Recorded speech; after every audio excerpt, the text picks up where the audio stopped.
Grade 12, St. Maria Goretti, Lady Eliza T. Crespo.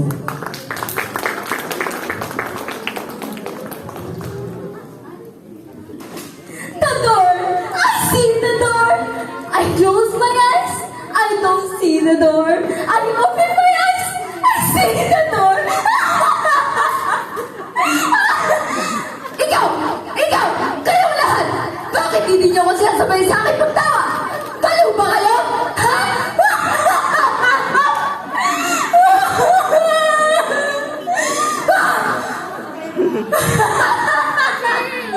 Utawat!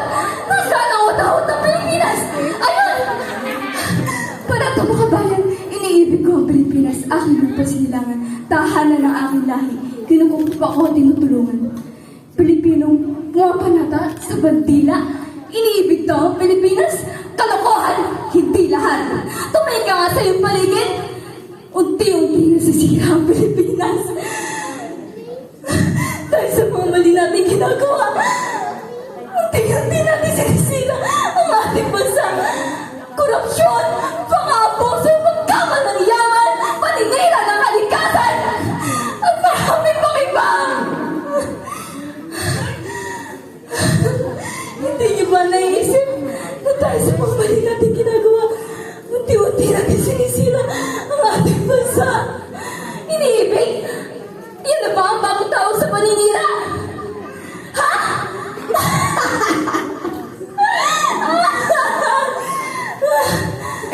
Tulong! Tulong! Tulong! Nangingi ako ng tulong. Ngunit, minaniwala lang ako. Nay! Tulungan niyo ako! Ang nanay ko nagigingalo!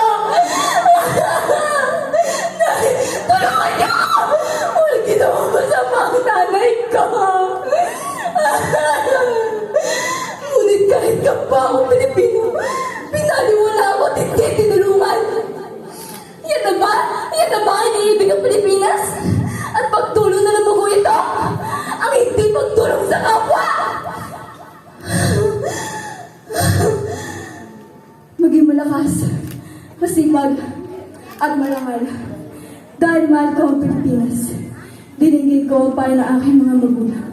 Susundin ko ang tuntunin na paaralan. Tutuparin ko ang tungkulin ng isang mamayang makabayan. Namatay! Namatay dahil sa mga buluktot ninyong pamamahala! At di ko tinawa ay hindi ninyo naibigay! Anak, bumili ka nga muna ng asin doon. Nay, ano ba yan?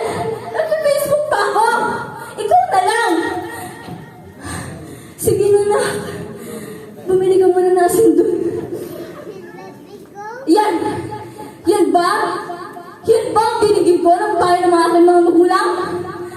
Mga kabataan, nasaan na ang dating paggalang at pag-respeto ninyo sa mga nakatatanda, lalo-lalo na sa inyong mga magulang? Oo, iba noon sa ngayon. Ngunit yung dugong nananalaki sa iyo ay dugong pagka-Pilipino. Nasaan na ng po at opo na hindi mo ginagamit ng mga Pilipino? Dahil ba nabago na henerasyon? Dapat di ba magbago ang katangian? Tumay ka nga sa salamin. Kapag ba ikaw ay tumanda at hindi ka respeto naman sa kababata, matutuwa ka ba? Baliw lang ang masasabi ng oo.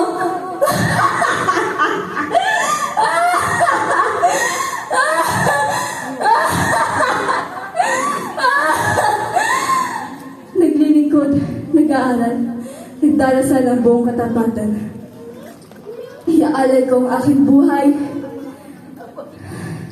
pangarap at pagsisikap para sa bansang Pilipinas. Naglilingkod? Ikaw?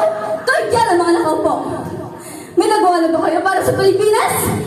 Hindi porkat hindi kayo isa sa mga pamahalaan o opisyal ng pamahalaan ay hindi na kayo gagawa para sa kaungan dito. Huwag niyo iasa palagi sa pamahalaan. Puro sa pamahalaan. Puro reklamo. Bakit? May nagawa ka na ba para sa Pilipinas?